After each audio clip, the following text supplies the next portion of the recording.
Kadangkala tidak sedikit wanita yang cemburu sama suaminya ketika berbakti sama kedua orang tua. Pernah datang seorang menjumpai Abu Darda kalau nggak salah.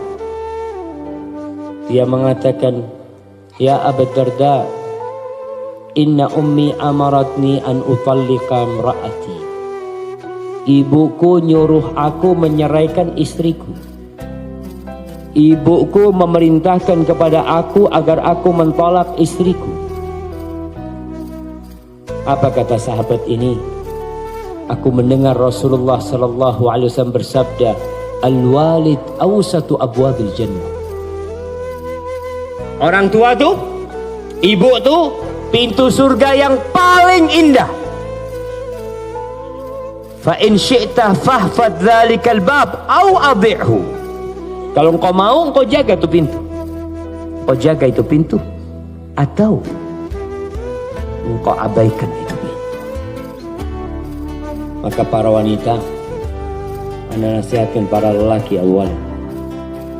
Antum yang sudah menikah, ketahuilah antum adalah pemimpin di dalam rumah, bukan istri antum.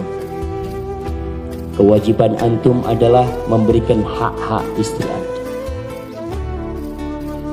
Berikan nafkah kepada dia, berikan perhatian kepada dia, berikan perlindungan kepada dia, berikan cinta kepada dia.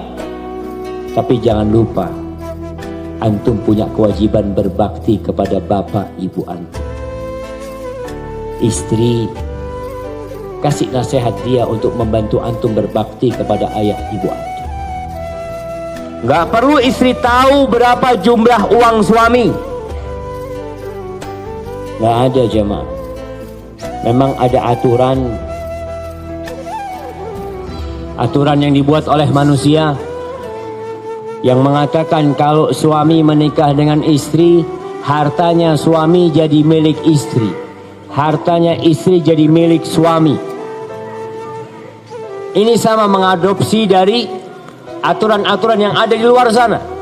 Sehingga bagaimana seorang anak mau berbakti sama ibunya? Duduk dulu, duduk. Jamaah. Jadi aturan ini penuh dengan kezaliman. Ketika harta suami jadi milik istri, padahal sang suami punya ayah dan ibu yang dia punya kewajiban untuk berbakti. Dengan aturan seperti ini, seorang suami kalau mau beli tanah buat ibunya harus ada tanda tangan istrinya. Kalau mau memberikan hadiah buat ibunya harus izin sama istrinya. Ibu-ibu ngasih izin enggak? Diam semuanya. Jangan Ustaz. Karena dia merasa itu milik dia. Padahal tetap harta suami milik suami, harta istri juga nggak boleh diambil sama suami. Rasulullah sallallahu alaihi wasallam pernah ke rumahnya Maimunah.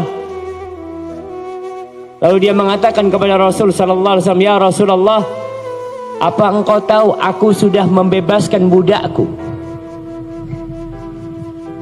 Aku sudah membebaskan budak perempuanku." Lalu apa kata Nabi SAW? Apakah Nabi menentang apa yang dilakukan oleh Maimunah? Kenapa engkau gak minta izin sama aku? Aku suamimu? Enggak. Itu punya Maimunah, harta itu. Engkau memberikan kepada siapa fadl? Hanya Rasulullah SAW mengarahkan Maimunah. Kalau engkau kasihkan kepada saudara-saudara ibumu itu akan lebih mulia. Begitu pula para suami, kalau mau ngasih orang tuanya nggak perlu istri tahu. Kesian orang tua kalau antum ngasih, istri antum ngeliat. Juga kesian istri kita kadangkala ketika dia melihat kita ngasih orang tua kita, hatinya seperti teriris-iris. Wallahi jamaah, ketika anak di pesantren, ana masih ingat cerita khatib Jumat pada waktu itu.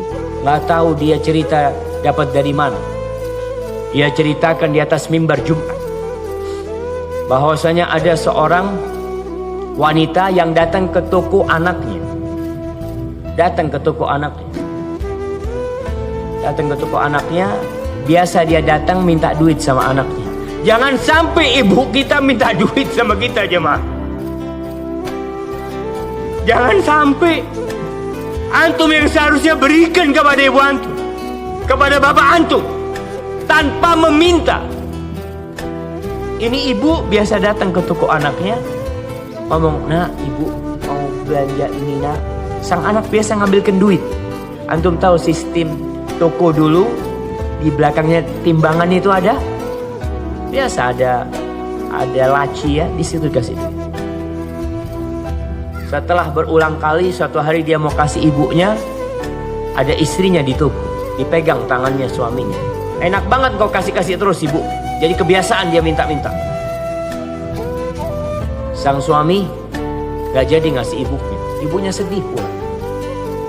Suatu saat ketika dia dalam perjalanan dagang, ada perampok. Dan orang ini termasuk yang dipotong tangannya oleh perampok itu. Ketika mau diselamatkan sama teman-temannya, lapar lu. Tangan ini pantas dipotong. Karena anak pernah durhaka sama ibu. Hati-hati. Istri bantu suaminya untuk masuk surga lewat ibunya. Dan surga serta neraka seorang wanita setelah menikah adalah suaminya.